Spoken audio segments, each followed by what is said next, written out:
Alors, séance extraordinaire du conseil municipal de la ville de Château-Richer, tenue ce lundi 16 juin 2025 à 19 h au deuxième étage du centre Olivier-le-Tardif, à laquelle sont présents mesdames les conseillères Christine Plot et Guylaine Lefrançois, ainsi que messieurs les conseillers Vincent Latour et Éric Martineau, sous la présidence du maire suppléant, monsieur Maxime Roberge. Sont également présents la directrice générale, madame Magali Lavigne, ainsi que moi-même, monsieur Edine Guzik-Greffier. Les membres présents à l'ouverture forment quorum et la séance extraordinaire du 16 juin 2025 est déclarée légalement constituée et ouverte à 19 h. Merci beaucoup. Donc, ouverture de la séance extraordinaire. Considérant les articles 323 et 338 de la loi sur les cités et villes, stipulant que les membres du conseil doivent être convoqués au plus tard 24 heures avant l'heure prévue pour le début de la séance. Considérant que le greffier a déclaré qu'un avis de convocation pour la présente séance a été signifié à chaque membre du conseil municipal conformément à l'article 338 de la loi. Considérant que les membres présents à l'ouverture de la séance forment quorum, en conséquence, la séance extraordinaire du 16 juin 2025 est déclarée constituée et ouverte à 19 h 01. Donc, bonsoir tout le monde, bonsoir à tout le monde à la salle du conseil et ceux qui regarderont sur la chaîne YouTube. Donc, adoption de l'ordre du jour, considérant que tous les membres du conseil ont pris connaissance de l'ordre du jour ci-après, qui était contenu dans la convocation et qu'ils renoncent à sa lecture. Donc, en conséquence, j'aurais besoin d'un proposeur. Je propose. Donc, Mme Guylaine Lefrançois propose d'adopter l'ordre du jour de la séance extraordinaire du 16 juin 2025 tel que déposé. Est-ce que tout le monde est d'accord? D'accord. Excellent. Donc, c'est adopté à l'unanimité. Donc, au point 4, donc, on a plusieurs avis de motion et de dépôt de projet de règlement ce soir. Donc, je vais avec le point 4. Donc, c'est un avis de motion, dépôt d'un projet de règlement. Le règlement harmonisé 633-25 sur la sécurité publique et la protection des personnes et des propriétés applicables par la Sûreté du Québec. Donc, conformément à l'article 356 de la loi sur les cités et villes, donc je donne l'avis de motion qu'il sera adopté à une séance subséquente, donc la séance de juillet, le règlement 633-25 relatif à la sécurité publique et à la protection des personnes et des propriétés applicables par la SQ. Donc, je dépose le projet. Point 5, avis de motion, dépôt du projet 634-25, abrogeant le règlement 581-20 qui modifie l'article 8 du règlement 538-18, donc c'est sur le déroulement des séances du conseil. Donc, conformément à l'article 356 de la loi sur les cités et villes, je donne l'avis de motion qu'il sera adopté à une séance subséquente, donc la séance de juillet, le règlement 634-25 qui abroge le règlement 581-20 et qui modifie l'article 8 du règlement 538-18 afin de modifier l'heure de début des séances ordinaires du conseil qui était à 19h30. On va les déplacer à 19h à partir de l'automne, la séance d'août. Donc, je dépose le dit projet ce soir. Le point 6, dernier avis de motion. Une motion dépôt du projet de règlement 635-25 relatif au rejet dans les réseaux d'égouts de la ville de Château-Richer. Donc, conformément à l'article 356 de la loi sur les cités et villes, je donne l'avis de motion qu'il sera adopté à une séance subséquente, donc celle de juillet, le règlement 635-25 relatif au rejet dans les réseaux d'égouts et visant à abroger et à remplacer le règlement 230-91 adopté aux mêmes fins. Donc, on comprend avec l'année 91, là, on met à jour un règlement de la ville. Et je dépose le projet séance tenante. On y va maintenant avec le point 7. Je laisse la parole à M. Latour. Oui, merci M. Roberge, maire suppléant. Donc, approbation de dérogation mineure au règlement d'urbanisme 7141 Avenue Royale, considérant que l'unité d'évaluation située sur le lot 4 582 875 au 7141 Avenue Royale est une résidence multifamiliale de 9 logements et plus d'envergure présentant un support et à enseigne vacant. Considérant que le propriétaire de cette unité d'évaluation projette l'implantation sur le support vacant d'une enseigne d'une dimension d'environ 4 m², alors que la réglementation actuelle prescrit une dimension maximale de 3 m². Considérant qu'une demande de dérogation mineure a été déposée conformément au règlement 613-24 sur la dérogation mineure, considérant que la demande est conforme à l'objectif du plan d'urbanisme 574-20, considérant que le comité consultatif d'urbanisme a émis au cours de sa réunion du 20 mai 2025 une recommandation au conseil municipal visant à accepter la demande de dérogation mineure au présent. En conséquence, je propose d'accepter la demande de dérogation mineure visant l'implantation sur le support vacant d'une enseigne d'une dimension d'environ 4 mètres carrés pour l'unité d'évaluation située sur le DILO au 61 41 Avenue Royale. Merci, M. Latour. Donc, est-ce que tout le monde est d'accord avec la forme? D'accord. Parfait, donc c'est accepté à l'unanimité des conseillers. Donc, on parlait de la résidence essentiellement Mont-Champagnat, le projet là, Altera, donc l'affiche qui est à changer en haut de la bâtisse. Au point 8, je cède la parole à M. Martineau. Point 8. Point 8. Approbation de dérogation mineure au règlement d'urbanisme, montée du parc. Considérant que les unités d'évaluation situées sur les lots 6 411 048 et 6 411 050 sur la montée du parc présentent des conditions d'accessibilité particulières. C'est vraiment le bas tout à fait le bas de la montée du parc. Considérant que les propriétaires de ces unités d'évaluation projettent l'implantation de résidences multilogements dont la façade orientée vers la rue ne comprendrait pas d'entrée piétonnière et n'afficherait pas de numéro civique alors que la réglementation le requiert. Considérant qu'une demande de dérogation mineure a été déposée conformément au règlement 613-24 sur les dérogations mineures, considérant que la demande est conforme à l'objectif du plan d'urbanisme, considérant que le CCU a émis au cours de sa réunion du 20 mai 2025 une recommandation au Conseil visant à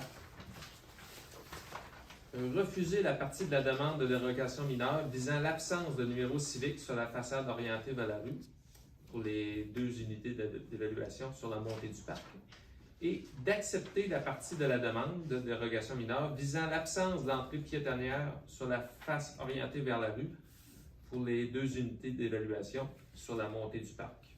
En conséquence, je propose de refuser la partie de la demande de dérogation mineure visant l'absence de numéro civique sur la façade orientée vers la rue et d'accepter la partie de la demande de dérogation mineure visant l'absence d'entrée piétonnière sur la façade orientée vers la rue. Donc, est-ce que tout le monde est d'accord avec cette proposition? D'accord. Parfait. Donc, c'est adopté à l'unanimité des conseillers. Je vais vous parler du point 9. Donc, c'est la résolution du projet particulier de construction, de modification ou d'occupation d'un immeuble, le fameux PPC-NOI pour l'entreprise Gosselin. Donc, visant l'extension de l'usage entreprise d'excavation dérogatoire protégée par droit acquis et l'implantation d'une enseigne sur le lot 4 543 388 situé au 1 rue du Petit-Pré. Donc, on est à l'étape finale. Donc, considérant que le règlement de zonage 575-20 régit les éléments dérogatoires protégés par droit acquis, notamment les possibilités d'extension d'un usage dérogatoire dans un bâtiment dérogatoire ou non, considérant qu'une demande de projet particulier de construction, de modification, d'occupation d'un immeuble a été déposée afin de déroger à l'article 17.3.2 du règlement de zonage 575-20 et procéder à l'extension de l'usage entreprise d'excavation dérogatoire protégée par droit acquis de la classe contraignante C5 sur le lot 4 543 388 dans la zone AD 104 et à l'implantation d'une enseigne avec une dimension dérogatoire, considérant que cette extension s'incarnerait à travers le remplacement des bâtiments principaux et complémentaires existants avec une emprise totale au sol agrandie d'environ 300 mètres carrés, alors que la réglementation actuelle ne permet le prolongement d'un usage dérogatoire autre qu'habitation.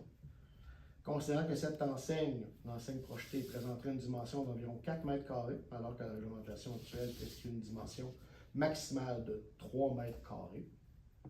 Considérant que le règlement 598-22 permet d'autoriser à certaines conditions un projet particulier dérogeant à l'un ou l'autre des règlements d'urbanisme de la ville et que le projet respecte, sous réserve des conditions énoncées, les critères d'évaluation du règlement relatif au PPC-MOI, considérant que la demande est assujettie aux dispositions applicables du règlement 568-20 relatif au plan d'implantation et d'intégration architecturale, considérant que le projet présenté respecte les objectifs du plan d'urbanisme en vigueur de la ville, considérant que les plans d'implantation et d'élévation déposés dans le cadre de la demande datés du 7 juin 2024 et du 27 juin 2024 présentent, donc c'est ce qui est présenté, ce qui sera fait, Un nouveau bâtiment principal qui aurait une largeur de 53,34 mètres, une profondeur de 15,24 mètres, une hauteur de 8,23.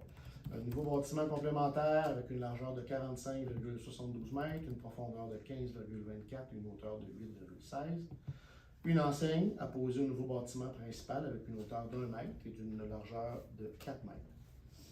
Donc, considérant que ce projet a été soumis au CCU le 22 avril et qu'il en a fait une recommandation favorable avec les conditions suivantes que j'énumère à l'instant. Donc, les plans d'implantation et d'élévation soumis doivent être respectés. Le revêtement extérieur de l'entrepôt doit être identique au design, en couleur et en matériaux à celui du garage. Les portes de l'entrepôt doivent être identiques et en couleur et en matériaux à celles du garage. La clôture frost de la zone d'entreposage doit être pleinement latée. Dans la partie terrain entièrement végétalisée située en bordure de l'avenue Royale, 3 conifères doivent être plantés en plus des feuillus existants. Du côté de la rue du Petit-Pré, dans la bande végétale prévue entre le coin de l'avenue Royale et l'excès des camions, 3 conifères doivent être plantés entre la ligne de l'eau et la haie de saule, et ce, en plus des arbres existants et ceux qui doivent être plantés, afin d'assurer un écran végétal en toute saison. Au besoin, la haie de saule pourrait être reculée sur le terrain afin d'assurer un espace suffisant à la croissance de l'ensemble des arbres. Et puis finalement, du côté du boulevard, la bande de végétation située entre la ligne de l'eau et les zones d'entreposage soit d'au moins 8 pieds de profondeur, et dans cette bande de végétation, un arbre devrait être planté tous les 4 mètres. Considérant aussi que conformément aux articles 125 et suivants de la loi sur l'aménagement et l'urbanisme, le premier projet de résolution PPC-MOI a fait l'objet d'une consultation publique le 23 mai 2025. Considérant que les dispositions susceptibles d'approbation référendaire au second projet de résolution n'ont fait l'objet d'aucune demande de participation à un référendum à la suite d'un avis publié le 2 juin 2025, conformément aux articles 132 suivants sur la loi sur l'aménagement et l'urbanisme. En conséquence, je propose donc d'adopter la résolution PPC-MOI 2025-1606-164 qui autorise l'extension de l'usage entreprise d'excavation dérogatoire protégée par droit acquis sur le lot situé au 1 rue du Petit-Pré et l'implantation d'une enseigne apposée au nouveau bâtiment principal avec une hauteur d'1 mètre et une largeur de 4 mètres, le tout tel que présenté au plan d'implantation et d'élévation déposé le 7 juin et le 27 juin 2024, sous réserve du respect des conditions émises par le CCU, que j'ai précédemment nommé, et des suivantes qui avaient été rajoutées suite à la rencontre citoyenne ici même le 23 mai. Donc, les 2 points sont les suivants. Donc, le nouvel éclairage ne devra pas déborder des limites du terrain. Et le pluvial, actuellement situé à proximité du réservoir existant de carburant, devra être relocalisé à proximité de la zone projetée d'entreposage de la neige. Alors, qui est en faveur de cette proposition? D'accord. Parfait. Donc, c'est adopté à l'unanimité des conseillers présents. Pour le point 10, je cède la parole à Mme Hulot. Merci. Donc, addenda à l'entente promoteur-ville, le prolongement de la rue du Sceau. Considérant la signature du protocole d'entente relatif au prolongement de la rue du Sceau, tel que signé entre la Ville et Gestion immobilière Elco Incorporée en date du 19 mars 2025, considérant que Gestion immobilière Elco souhaite viabiliser un nouveau terrain pour des fins résidentielles dans le cadre du développement domiciliaire de la rue du Sceau, considérant que le lotissement du projet est en conséquence partiellement revu, tel qu'identifié au plan préparé par l'arpenteur géomètre Alexis Carrier-Ouellet, portant le numéro 5402 de 6 minutes, dans sa version 6 datée du 25 mai 2025, considérant que l'addenda au protocole d'entente relatif au prolongement de la rue du Sceau doit en conséquence être signé. En conséquence, je propose d'autoriser M. Gino Pouliot, maire, Mme Magali Lavigne, directrice générale, à signer pour et au nom de la Ville l'addenda au protocole d'entente avec Gestion immobilière Elco Incorporée, afin de permettre la viabilisation d'un nouveau terrain pour des fins résidentielles dans le cadre du développement domiciliaire de la rue du Sceau. Merci beaucoup. Donc, est-ce que tout le monde est d'accord avec la proposition? D'accord. D'accord. Parfait, merci. Donc, c'est adopté à l'unanimité des conseillers présents. Pour le point 11, je cède la parole à Mme Lefrançois. Oui, alors ici, on parle d'octroi de contrat de services professionnels pour une étude de faisabilité concernant l'implantation de systèmes de traitement des eaux usées pour les secteurs 3 et 4. Alors, c'est dans le cadre d'un nouveau programme gouvernemental, le programme PUI, et sans aucun doute, ça serait très intéressant pour la Ville d'avoir le raccord d'une subvention. Alors, considérant que la Ville de Château-Richer a mandaté la Fédération québécoise des municipalités afin de réaliser un appel d'offres visant à retenir les services professionnels nécessaires à la réalisation d'une étude de faisabilité pour l'implantation de systèmes de traitement des eaux usées au secteur 3 et 4, situés à l'est de la ville et qui ne sont pas desservis par les égouts actuellement. Alors, considérez que 5 soumissions ont été reçues par la IQM et que toutes sont conformes sur le plan administratif et contiennent les informations exigées dans le document de demande de prix. Considérant les résultats de l'appel d'offres tels qu'ils suivent, alors, dans un premier temps, il y a eu Apex Expert Conseil pour 39 025, Eureka Environnement pour 33 935, GBI Expert Conseil pour 85 900, LCL Environnement pour 46 925, Pluritech pour 87 190. Alors, considérant que la soumission déposée par Eureka Environnement est la plus basse soumission, considérant l'avis des experts de la FQM qui recommande d'adjuger le contrat à Eureka Environnement tel que reçu le 12 juin dernier, alors je propose d'octroyer le contrat de service professionnel afin d'effectuer une étude de faisabilité relative à l'implantation de systèmes de traitement des eaux usées pour les secteurs 3 et 4 de la ville à Eureka Environnement au prix de 33 935 $, excluant toute taxe applicable. Merci beaucoup, Mme Lefrançois. Est-ce que tout le monde est d'accord? D'accord. Parfait. Donc, c'est adopté à l'unanimité des conseillers présents. Donc, nous sommes rendus à la période des questions. Au point 12, est-ce qu'il y a des questions dans la salle? Bonjour, Jimmy Saint-Hilaire. Point 4, Monsieur le maire suppléant. Oui. Une motion de projet pour sur la sécurité. On peut-tu en savoir un peu plus? C'est quoi dans ce... Donc, c'est un avis de motion qu'on fait ce soir. Le règlement va être adopté à la séance de juillet. Il y a des modifications qui peuvent avoir lieu entre l'avis de motion qui a lieu ce soir et l'adoption en juillet. D'ailleurs, après la rencontre, là, on doit jaser de quelques points là, ensemble qui sont dans le document qui est proposé ce soir, mais c'est pas ce qui est final. Et M. Buzik. Ouais, Ça va juste les grands lignes. En fait, c'est un règlement harmonisé à l'échelle de la MRC qui va traiter de différents points relatifs aux nuisances, aux animaux, à la circulation, vraiment tous les points applicables par la Sûreté du Québec. C'est harmonisé à l'échelle de la MRC puisque toutes les villes avaient, enfin toutes les municipalités avaient leur propre règlement, puis c'était très difficile pour les SQ de les appliquer. Donc là, on aura un règlement qui va être harmonisé, donc qui va traiter paix, bon ordre, sécurité, la circulation, tout ce qui est cannabis, tout ce qui est animaux, toutes les nuisances en fait de manière générale. Puis c'est ça, c'est une harmonisation de plusieurs règlements qu'on avait eu par le passé au sein d'un seul règlement applicable par la MRC. Fréquentation des parcs, j'ai qu'un problème souvent qui était vécu par les patrouilleurs de la Sûreté du Québec arrivait à l'Ange-Gardien. Ah, ici, c'est à partir de 9h que les gens ne peuvent pas être dans le parc. Ah non, je suis à Château-Richer, ici, c'est 22h. C'était très, très mêlant. Puis chaque municipalité avait ses petits règlements particuliers. Là, ça va être uniformisé à l'échelle de la MRC, donc desservi par le même corps de police. Puis à l'intérieur de ça, il y a la circulation aussi qui sont intégrés. Donc, les résultats là, de nos fameuses rencontres, c'est à l'intérieur de ça. Et on a une trentaine d'annexes pour chaque ville, pour vraiment les particularités qu'on a en tant que ville ou municipalité soient reconnues. Donc, il y a un corps commun, un tronc commun, et puis il y a une trentaine d'addendas là après pour chaque ville et municipalité. Beaucoup plus. Oui, c'est une bonne affaire.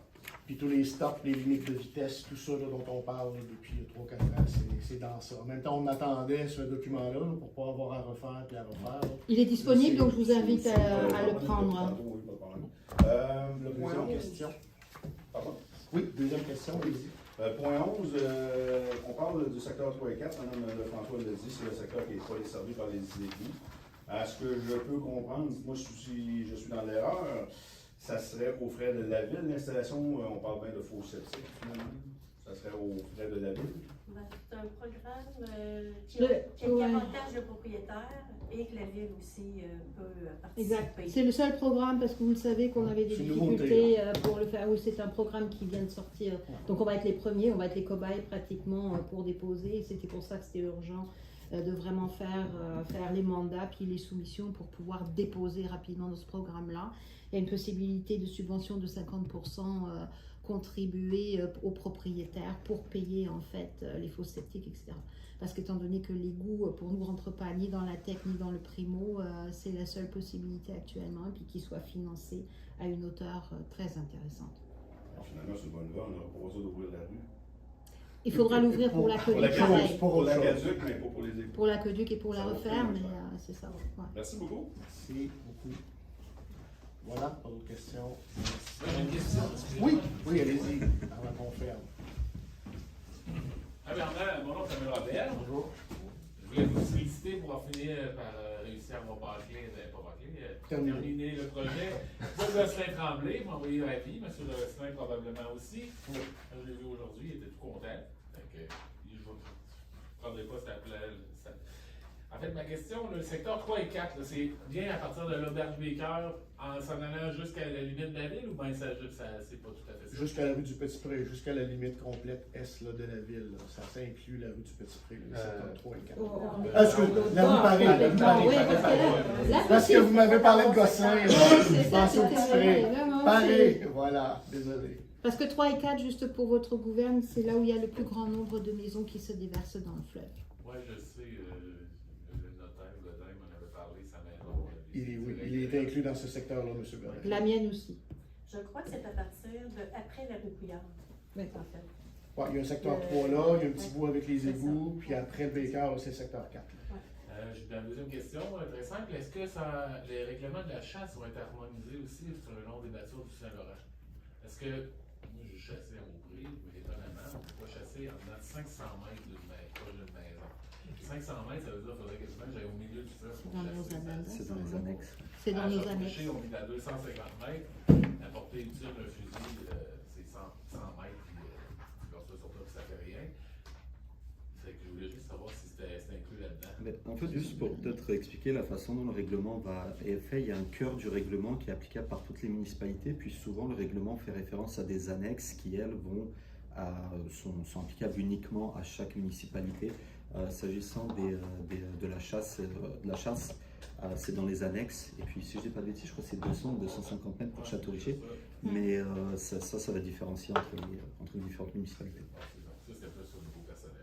Merci beaucoup. Merci, M. Robert. Donc, nous sommes rendus au point 13, la levée de la séance. Donc, considérant que tous les sujets à l'ordre du jour ont été discutés, j'aurais besoin d'un proposeur pour lever la séance. Je propose. Donc, Mme Lefrançois propose la levée de la séance. Est-ce que tout le monde est d'accord? D'accord. Oui. Donc, parfait. C'est adopté à l'unanimité. Je déclare la séance extraordinaire du 16 juin officiellement levée. Merci beaucoup tout le monde.